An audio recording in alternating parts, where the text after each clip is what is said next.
আমরা যেই দাবি দাওয়া নিয়ে এখানে এসেছি সকলে জানেন।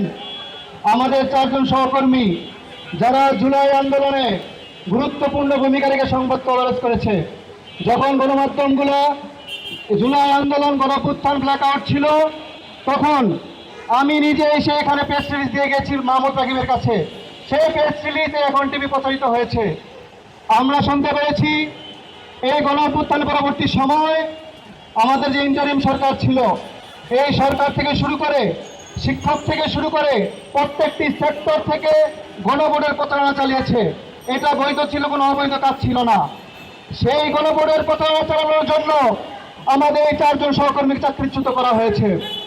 আমরা গত 15 থেকে 16 বছর পাঞ্জাবের জগতে একটি বিশ্বস্ত নাম শাবাব এথনিক ওয়্যার।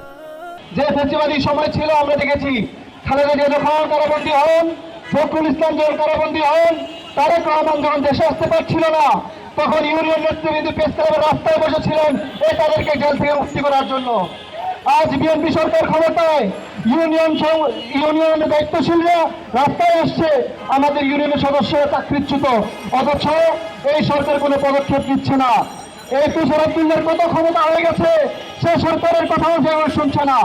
জুলাই গণঅভ্যুত্থানে যে কোনো হত্যা মামলা হয়েছে, আন্তর্জাতিক অপরাধ যে মামলা হয়েছে, সেখানকার অন্যতম একজন আসামি হচ্ছে তুষার আব্দুল্লাহ। এই তুষার আব্দুল্লাহর বিরুদ্ধে এখন পর্যন্ত কোনো আইনগত ব্যবস্থা নেওয়া হয়নি।